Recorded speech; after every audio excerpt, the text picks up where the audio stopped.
Hi everyone, welcome to TV and Crime with Alex Clementine. Today I'm going to be reviewing Harlots, Season 3, Episode 1. I am so excited.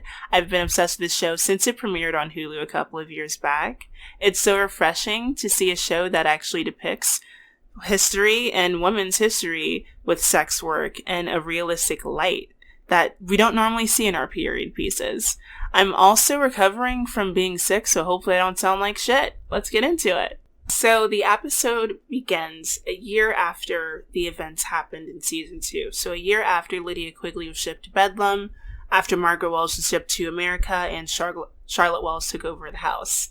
So we see two noblemen discussing marriage.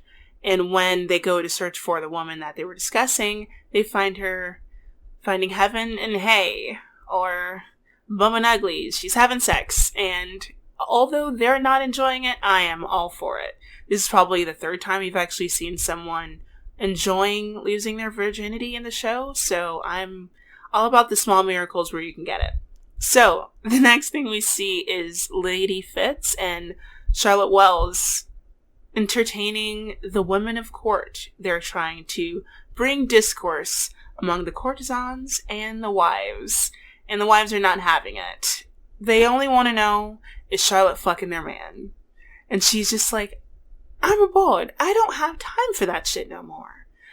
And they're not having any of it. They don't want to talk to her. They don't want to give charity to whores, as one says.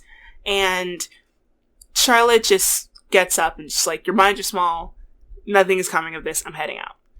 And Lady Fitz automatically apologizes, and Charlotte takes this moment to tell her, their prejudice will sting me just as quickly as it stings you. Watch your back, girl. And with that, she bids her adieu.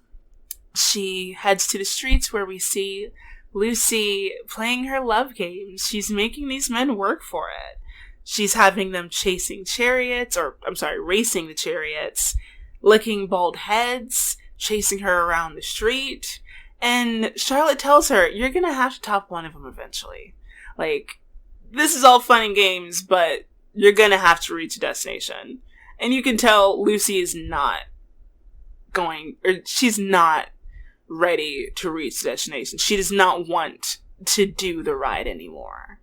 And she's resenting it, and we can definitely see that. And while that's happening, we see in the background Elizabeth Harvey making her way with her son and enjoying the scene. She's watching Lucy and enjoying how she's bringing everyone in. She's manipulating the crowd. She has the enthusiasm, and they're witnessing it, and they're liking it. And so after seeing Lucy, Charlotte heads back to the house. And number one, I love the fact that Nancy is on the door. I feel like she's the perfect person to take the place of William North. But we do see that Charlotte, once she gets in and she hears the commotion in the other room, she knows she has to play pretend.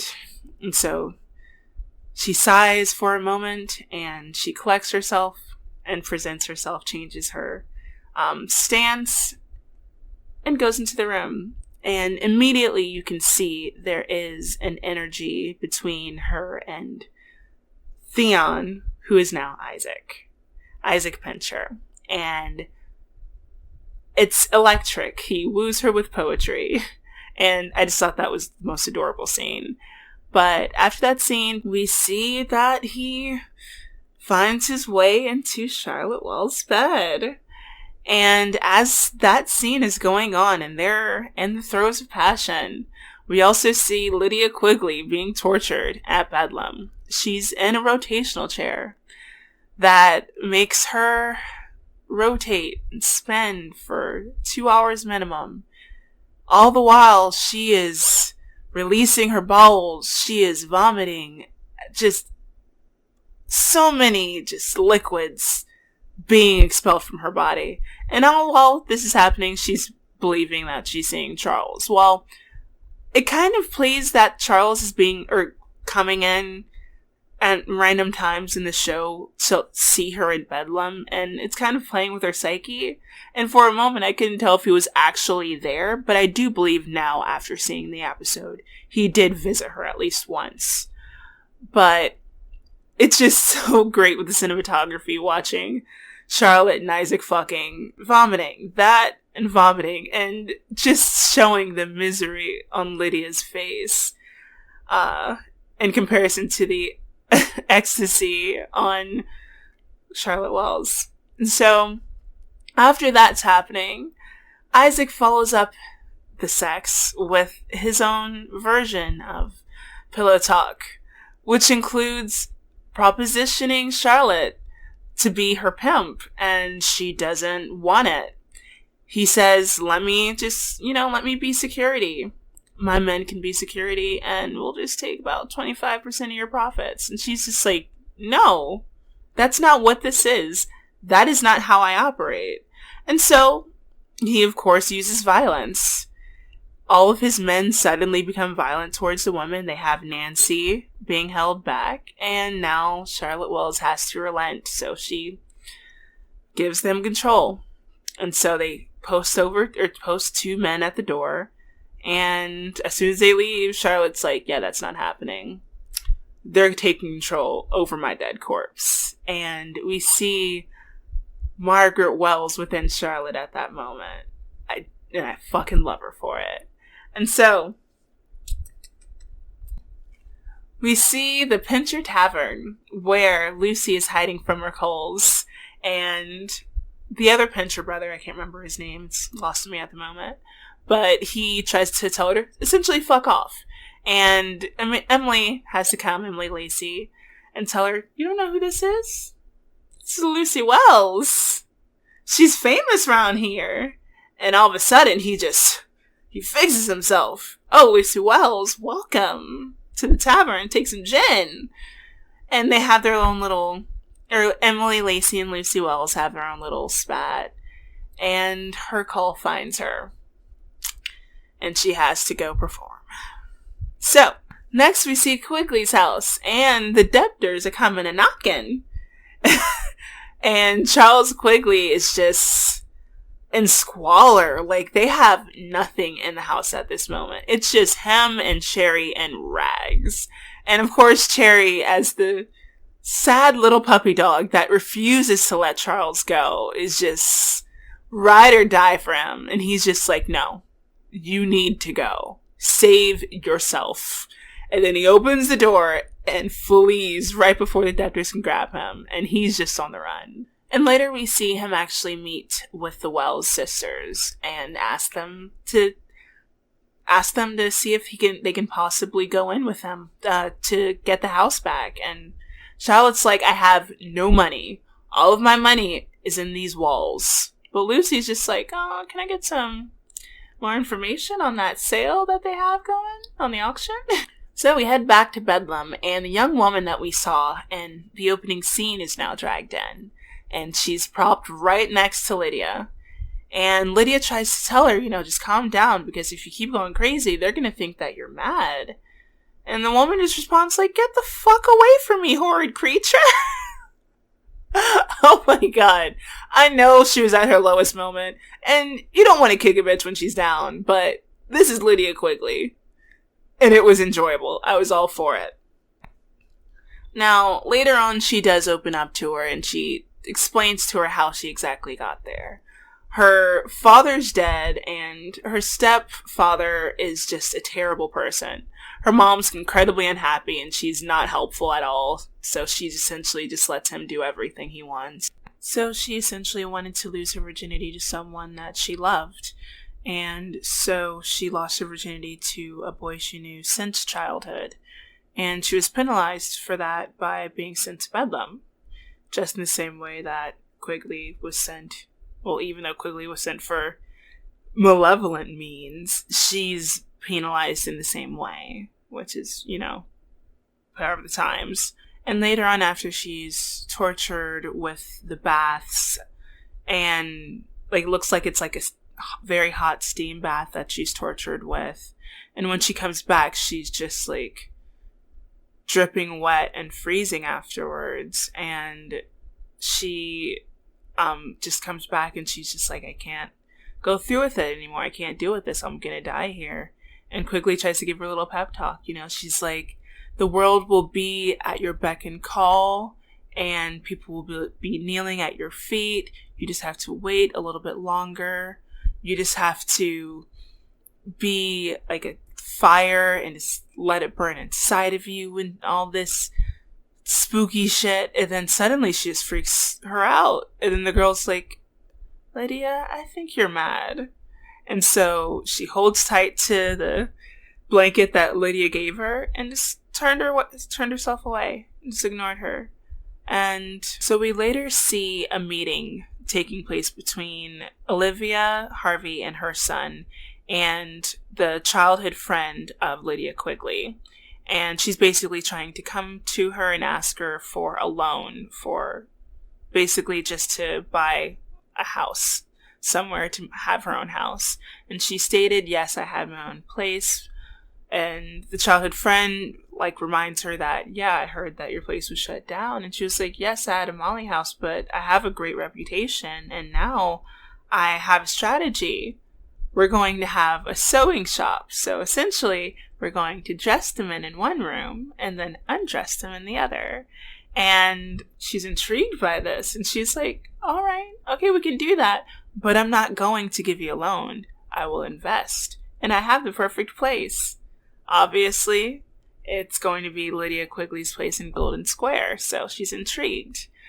So I'd like to give more of a description as to what a Molly is. So a harlot is a female sex worker who has sex with men, whereas a Molly boy, I believe is the term, is a male sex worker who also has sex with men. So I'm really glad to see that addition in the show. I think that's going to make things very interesting. So we next see Lady Fitz, and she's going to, it looks like a little event, and she's immediately shunned. She also brings little Sophia, her daughter, and she tries to curtsy to the other women, and they just ignore her. And they essentially tell Lady Fitz that, look, we know your type, and we don't want to tell you that you can't stay, but we have to think about the welfare of our wives. And she's like, I'm not sure exactly what's going on. Is it because I had that meeting? And they're like, well, that too. But we also know that you have a ward that is supposedly your daughter that you had with a servant. And she's just like, that's bullshit. That's not true. And she just immediately has to leave. And Sophia, it's like the wheels are turning in her head. She's like, what's going on, Mom? Who's my father?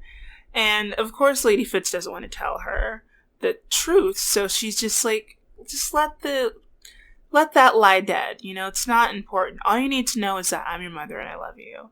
And that's not enough for Sophia. She's gaining this curiosity. Also, I forgot to mention that the creepy ass servant was rubbing up on her arm and asking her if she wants to be daring or reckless earlier, so I definitely don't trust the guy. I'm kind of getting a vibe that he might be in cahoots with her, or Lady Fitz's brother, who is a terrible person and also a murderer and a rapist. So I'm kind of nervous, but yeah, she definitely is trying to get more answers from her mother, and her mother's not giving her anything. She's not budging. And you're definitely seeing that tension grow between them. She even says, you know what? I think the rumors are true, and I don't know why you won't tell me. I don't care. I just want you to tell me the truth. And she's just like, that breaks my heart, but that doesn't matter. You don't need to worry about that. So we see Harriet's house, and she has a come up. She is basically having this only black harlot house that is a place of refinement. She essentially wants this to be a place that adapts literature and art to impress the white wigs, because she knows that as black women, they have to work extra hard. And she's using the tricks of the trade that she's learned along the way, but she's also having fun with it. And I enjoy the fact that she's not keeping a strictive household as Lydia Quigley, but she's also doing something completely different from the Wells home. She also unfortunately learns that having this place of refinement does not change the way they see you. They still see you as black first and a harlot second. And so the second they finish their beautiful rendition of literature, the first thing the man calls them are Duskies. And essentially, as they separate them, they're just calling them just different synonyms of blackness, which is, pretty gross. And you can see that kind of play on her face as she's even trying to play that game of pretend. So we see Lucy go to Nancy, and she's telling her, I'm not enjoying this ride anymore. I try to make them pay as much as they possibly can, and they still come. I make them do the most ridiculous shit I can think of, and they still come. I make them lick a man's head, and they still come. What the fuck can I do? I don't want to do this anymore. And Nancy's like, you want love, and she's obviously, after what happened with last season, she's completely cynical. And so she's just like, I want to be a bard. What do you think, Nancy? And obviously Nancy is just like your mom, I think you'll be an amazing one. But then we see just like how Lucy was back then, she still has that comparison between her and Charlotte. She's just like, do you think I could be as good as Charlotte? She's just like, I think you'll be a fine bard. And it's just a really adorable thing. So we see the first blood drawn in the water. Well, actually, no. I take that back. The first person who drew blood was Isaac. So Charlotte is just returning the favor. So she goes to Isaac's tavern, the Pincher Tavern, and there's a little performance happening with a lady on top of the bar.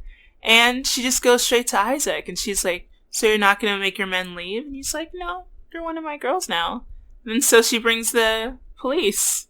And automatically, he's just like, is that how we're playing things? That's how you're going low?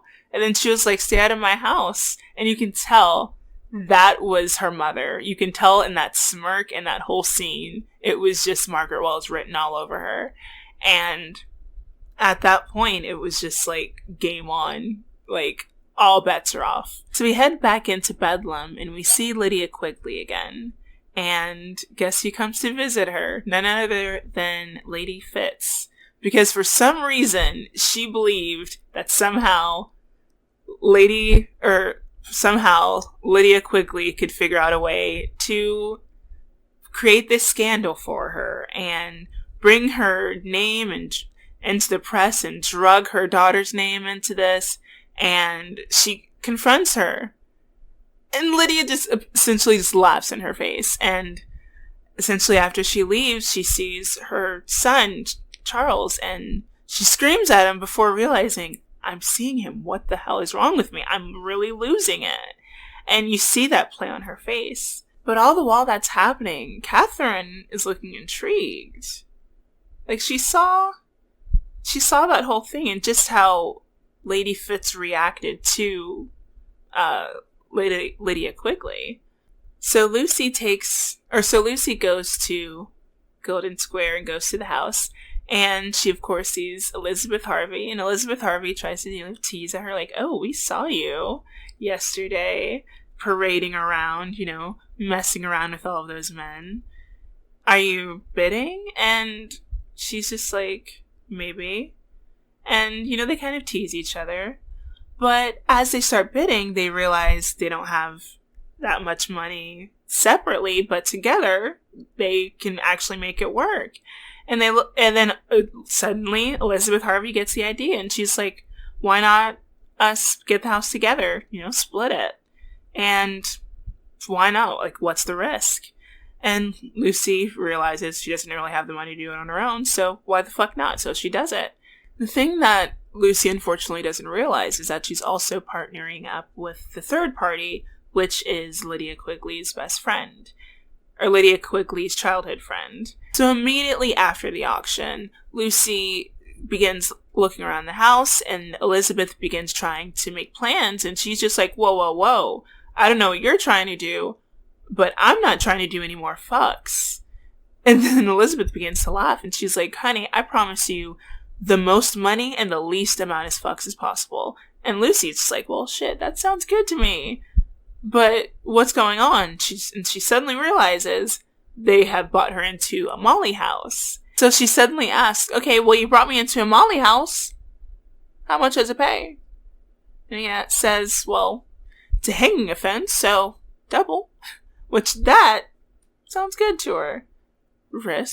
Double risk, but double reward. So Charles, in an act of desperation, finds Emily Lacey and confronts her, tells her, I wanted a better life for you than this. And then Emily Lacey is just not hearing it. She's like, look, you didn't want me before, and now you're coming for my money. I don't need you. We don't need to do this right now. And of course, Isaac is over there like, you don't have any money? Then why the hell are you here? And so he leaves, and later he is found by Fanny, who actually gives him money for food. But once she leaves, he decides to actually just skip town. So he finds a person heading out, and he gives them enough money just to get as far as he can. And Cherry sees him with those sweet, cute, adorable puppy dog eyes. So we see Emily Lacey with her most recent cold. That's also her most frequent, it seems. And he's just enamored with her. He's just like, I want you to be my mistress. And she's like, oh yeah, for 30 pounds. And he's just like, that's kind of a little bit steep for me. And she's like, well, I'll give you a discount if you teach me commerce, because I know math, I know writing. That's the only thing I need to learn. And you see her making moves. And I'm actually, originally in the first season, I didn't like her, but I actually like her. I feel like now she's kind of grown on me. I can understand her a little bit more. I understand she has a sense of survival, but now I see that she's definitely making smarter decisions, so I can actually appreciate that sense of growth. So we see Charlotte at the house, and she gets pissed because the two men return back to the door. And she immediately takes all of the women and leaves and says, we're not doing any business until you guys are gone. And the next thing we see later on is Lady Fitz actually coming to the house with only, of course, Nancy there. And she comes to talk to, well, she originally came to talk to Charlotte, but she just ends up getting advice from Nancy, which probably is the best thing, because Nancy is the auntie of the show. Like, she's the one person that everyone can basically talk to. So she tells her everything that's going on with the scandal, and Nancy's just like, girl, you don't need that. That is, all of that extra shit is so unnecessary. Look at me, I'm free as a bird. I don't have any reputation. No one gives a shit about me, and I don't have to deal with any type of shame. And I am so alive because of that. And you can tell Lady Fitz gets a sense of responsibility, because she realizes that my daughter isn't something I should be ashamed of. And of course, naturally, we see Sophia drinking wine and now making out with that same servant she was flirting with earlier in the episode. So Charlotte returns to the tavern, back to the Pinchers, and reads her list, which is a description of Isaac and his sexual prowess. And it's insult after insult. And she also brought all of the balds that he was also swindling inside of the city. And now she's causing a scene, which the other, Hal Pincher, the other Pincher is not actually liking. And so he's like, I don't care what you have to do, but you have to shut this down because she's causing too many problems for us. So we see Lydia and Catherine back at Bedlam, and Lydia is recollecting all of her past to her. She's telling her all of her history at Golden Square and all of the things that she's done, even the bad. And even, like, in spite of that, Catherine is interested, it seems. And suddenly Lydia says, I promise you, it may not be today, but I will save you. And Catherine's like, well, does that mean I have to be a harlot? And Lydia's just like, if you so choose. Like she would naturally have a choice. But she says, if you do choose, I will take you back to my home and Golden Square, which she doesn't realize is now a Molly house. So Lydia Quigley's old friend, aka who I like to consider the OG harlot that we may not have a history of right now, is really pissed off at Elizabeth Harvey for inviting Lucy, because she knows the Wells do not bring trouble, she knows a Wells woman cannot bring anything but trouble for any of the other harlots if you try to cross them. And she's like, look, Lucy Wells can be easily manipulated. So we see Lady Fitz, or maybe a Lady Fitz 2.0. She goes to an event, or a gentleman's club, where the same nobleman who took Harriet is now at.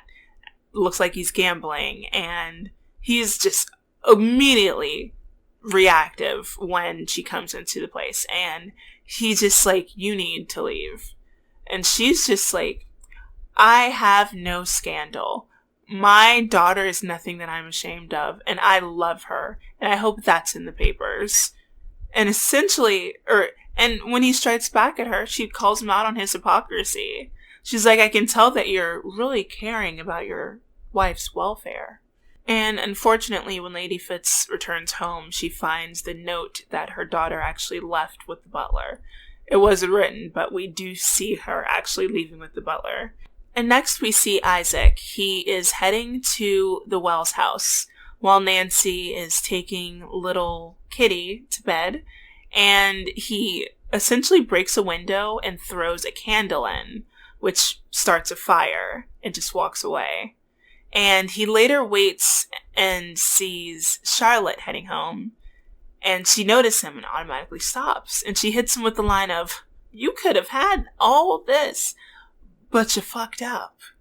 And he's just like, this industry just makes us into animals, which is just an excuse for bad behavior. And he tries to tell her, you need to go home. And she tries to say something else, but he kind of just tries to tell her to fly the fuck home, little bird. But before she can actually go home, she sees Lucy, and Lucy tries to tell her about her grand adventure of buying the house and how she now owns a Molly house.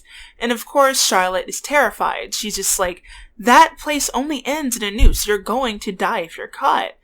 But Lucy is automatically just like, but it's going to be an adventure, right? She's young. She sees the rush in it. And she also enjoys the thought of not having to work again, retiring and getting the easy cash of just being a bod. And they head back to the house and see the fire. And immediately they have to grab they have to grab little Kitty, and they have to grab Nancy out. And thankfully, no one's injured, but the house it looks like it's destroyed. And honestly, Charlotte at this point is just like, let it burn. Let all the houses burn. So I think overall, this episode was amazing. It was a great Kickstarter for the season. I think it put everything in place regarding who's new, who to pay attention to, and what is going on behind the scenes. My only question would be, where are the Scamwells and where the fuck is Violet? I don't really care too much about the Justice, but I do kind of wonder where he is as well. I am assuming that William North is actually going to go find Margaret Wells and possibly try to bring her home somehow. I did see her in the trailer. Hopefully, the things that I would like to see in the next episode are payback for the fire, which should be immediate. Isaac needs to realize you do not fuck with the Wells sisters because they come back tenfold. They did not learn all of that crap from their mom for nothing. They did not learn from Lydia Quigley, unfortunately, for nothing. And so I feel like that revenge is going to definitely be sweet.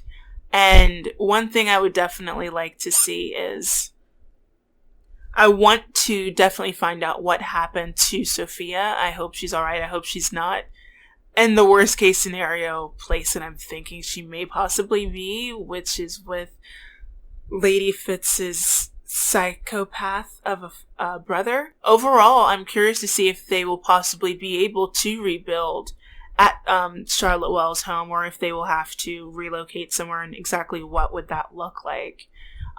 So I'm really excited to get started with the second episode. Hopefully I can do that really soon. Hopefully tomorrow, watch the episode and edit and post within the next few days, and Tell me what you thought. This was my first review, so hopefully I covered everything. Let me know if you want to see something else. Let me know if you want me to cover any other shows that you're interested in. Also, please don't forget to click the like and subscribe below. Until next time, I'll see you later.